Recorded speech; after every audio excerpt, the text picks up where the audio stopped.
I just want to sing some more. And you guys are way out there. Can you all sing me? Is this okay? Cool. You seem too far. I miss my people. I have to be with my people. Oh, this is really messing up the camera shot, isn't it? Hello, little elm. All right, how about this? Is this okay? Because they've got to look good. Don't move. It's more important to look good than to preach good. I don't think so. I have a question for you. As you know, we are in a series, or maybe you don't know. Maybe I'm just assuming too much here. We're in a series called I Believe in God, But. Because in America we have this kind of phenomenon of the Christian atheist. People that know who Jesus is, who have even been baptized at one point in their life, but have a real hard time believing that God actually cares about them, believing in prayer. We've talked about, is God fair? We've talked about a lot of different things in this series. And today, I got a question for you. Is it possible to believe in God, but really worship happiness? Is it possible to believe in God, but really worship happiness? We know from even the wedding in Cana that it's possible for people to actually follow Jesus or follow Jesus' teachings, but not even really believe in Jesus as the Son of God. And then sometimes there's a separation between what we know and what we believe, because it said at the wedding in Cana, he already had disciples, he already had people that were following him, but when they saw the water turn into wine, that's when they believed. So the question for the day is that we're going to explore is it possible that we might believe in God, but we're really worshiping happiness? And by worship, we've got to kind of define that. So worship is, when we talk about worship, we talk about what we give our time and attention for, our resources for, the center and the purpose of our being. Everything is oriented around what we worship. And it gives us something. It gives us the power to persevere. When we come across various trials and things, what we worship gives us motivation and gives us power. For example, Gretchen adores me. They're laughing. I told you they would laugh. My wife just adores me. And what's not to love? Okay? Don't answer that question. She just, I catch her looking at me. She makes me things that I love to eat. She's always picking up stuff. But, this is going to be hard for you to swallow here, okay? Every now and then, I'm kind of a handful. While most of the time, her worship is very, very, appropriate, every now and then, I'm kind of a handful. And every now and then, I might leave things laying around that I shouldn't. And I might, forget. I never remember actually anything she asked me to do. I never remember. I don't know how it happens. I can write it down. I can set alarms. But she'll say, would you pick this up for me? And then she walks in the door. My favorite one lately, of course, we can only water 2 days a week right now, right? Well, she had set the sprinklers up and she had to go somewhere. And so I volunteered.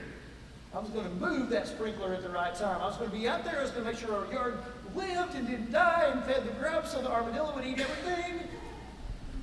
And 3.5 hours later, she came home, and my first thought was, I didn't move the sprinkler. So every now and then, I'm kind of hard to deal with. But her adoration of me helps her to get through those times, right? You're not buying this a bit, are you? Well, if it was true, it would have been a really great illustration.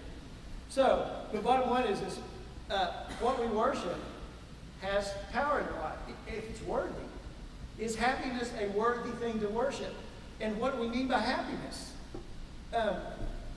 Is it something that gives us strength to move on? Is happiness a worthy goal in our life where when things are going bad, we persevere and we know we can make it? Well, I want to look at some things here, okay? I've got something here called the Happy Twos. These are statements about happiness that seem to be pretty common in America.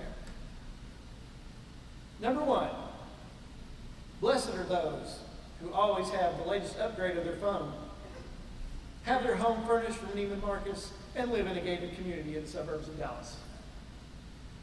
Blessed are those who are never troubled by barking dogs, disobedient children, demanding bosses, or relatives who ask to borrow money.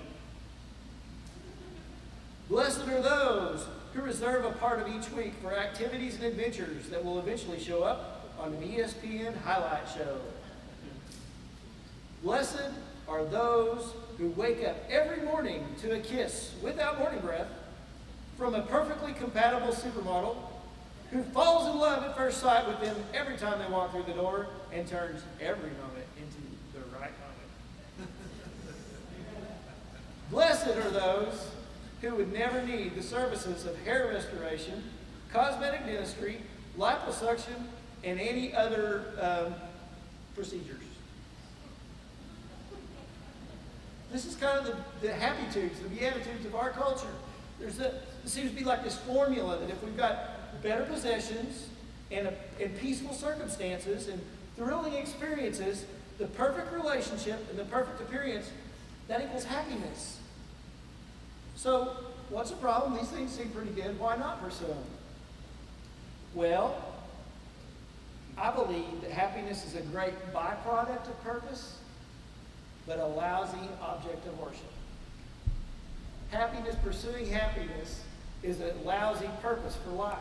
And I don't think it provides any motivation and any power to persevere through the things that we face. Let's look at one of the main problems here. First of all, there's a lot of things that seem good to us, right? There's a lot of things that seem like they're the right thing to do. But the Bible has something to say about that, and this is a verse you really, really need to know. Proverbs 14:12. There's a way that seems right to a man, but in the end, it leads to death. Not everything that comes into our minds about what we think makes us happy is a good thing. There are plenty of times that we get ideas that seem right at the time, but the end result is they lead to death. And we don't want that to happen. That is pretty much the opposite of happiness. So, look at the ways these things can kind of derail.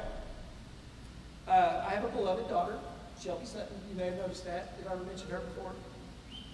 And she loves when I talk about her in church.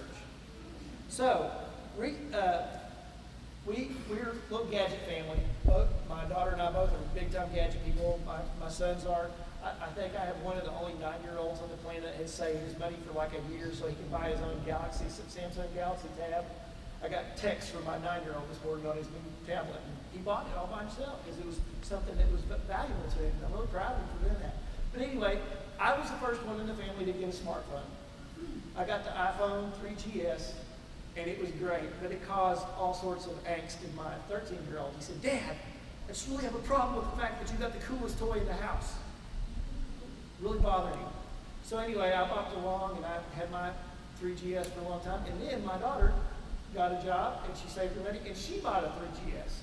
Happy, she's got her software downloaded and updated way ahead of me. She's teaching me how to do things that I didn't know how to do on my phone for 2 years. And then something tragic happened to Shelby. I walked into Radio Shack and found I could get the iPhone 4 for $49. Yes! Got it in my pocket. I love my iPhone 4. That is so much fun. But here's the problem. Now that I've got the 4, her 3GS is starting to look kind of old. She's like, oh, she was trying to find out if she can do the $49 upgrade thing, because that's what happens. If our happiness is based on getting the latest possession, somebody out there is always going to have something newer than us. If our happiness is bound up in our appearance, what's going to happen? When we start noticing the little, lines around our eyes or some of these things that happen, we're going to spend all our money trying to look like this. It's not going to work. We'll spend our time and our talent and our treasure trying to fight back things that take away from our appearance, if that's what drives our happiness. Now, let's put all these factors up here. We're real people in here, okay? Quick vote. You can raise your hand. Who thinks that anyone on the planet can keep all these factors perfect all the time? Nobody. Maybe with a whole lot of money you can get close, but not really, okay? None of us are going to be able to fight time. None of us are going to be able to fight all of our circumstances.